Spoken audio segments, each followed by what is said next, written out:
Good day. My name is Lynn Brandenberger. I work for the Department of Horticulture and Landscape Architecture at Oklahoma State University.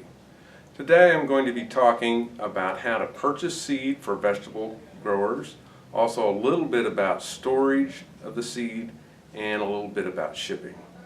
To start off with, there are all sorts of companies that sell commercial vegetable seeds.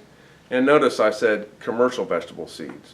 If we're talking about farming here, we need to think about a good supplier that will provide us with the varieties that we want. They're consistent, they're able to deliver them at the right time in the right place, and it's high quality seed. Sometimes we get into trouble when we go down to anywhere and everywhere and buy seed that is meant for the consumer. A lot of times places that sell seeds to consumers don't store them properly, and those seeds may or may not be viable and may not give you a stand in the end. So pick out a good seed company and just kind of stick with it. When you receive seed from a seed company, the seed packet contains some pretty important information. Here we have the variety name, which is Mustang in this case. We have the percentage of the germination. It's been tested, and that was back in October of 2015. Gives you a seed count and how many total seeds that you've got in the package. We also, on our seed that comes into here at the university, we will write the year on it, so we know when we receive the seed, because a lot of times seed can be carried over from year to year. That brings up a great topic to address right now, and that is proper storage of seeds. It's important that seeds are kept cold and dry. That's probably the two key things. Normally, if the temperature is at 40 degrees Fahrenheit or less, a lot of times I keep seeds at home in the freezer. That's a fine place to do it. But we also want to make sure they're dry.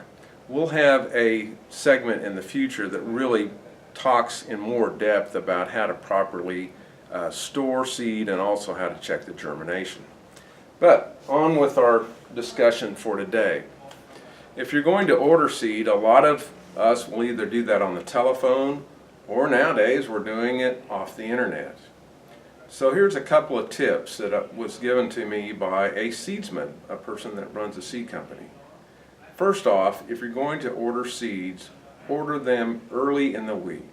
That means Wednesday at the absolute latest, but I'd say more like Monday or Tuesday. Now, why is that? Well, if we're ordering seeds during a warm period of the year, a lot of times if we order seed towards the end of the week, that seed will sit on a loading dock all weekend long and they get hot. And heat is a seed's worst enemy. It will really damage the seed, in fact will kill seeds. You have to remember that seeds are living things.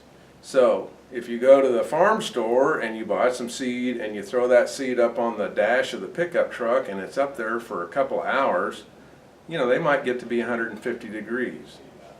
Trust me, that's going to kill almost all the seeds that you just spent money on. So it's important to protect them. One of the things that we do to protect them once we get them is between the seed storage, where we store the seed at the farm and the field, we will actually put seed into an ice chest. Now, you don't necessarily have to have ice in the ice chest, but an insulated container like this will keep seeds from getting hot and killing the germination. That's a very important thing to remember, because a lot of these seeds are not cheap. A lot of them are very expensive, so you want to protect them. And also that will help ensure that you're going to get a stand. So just recapping, there are a lot of different seed companies. You need to find one that's a good, solid seed company to deal with, that will take care of you when you need help. And sometimes all of a sudden we need seed and we need somebody that can help us out with that. So that's important. Second, if you're going to order seed, you're not going to pick it up on your own, order it early in the week. Last, protect that seed when you receive it. Store it properly, and also between your storage and the field, you need to make sure that you make things available to keep that seed cooler, like an insulated container, like an ice chest. So that's about it for today. Hope you've learned something on that. If you have questions, feel free to contact your county extension office. Each county in Oklahoma has a county extension office. I would say contact them. If they can't answer your question, they'll put you in touch with us. Hope you have a great day, and thanks for listening.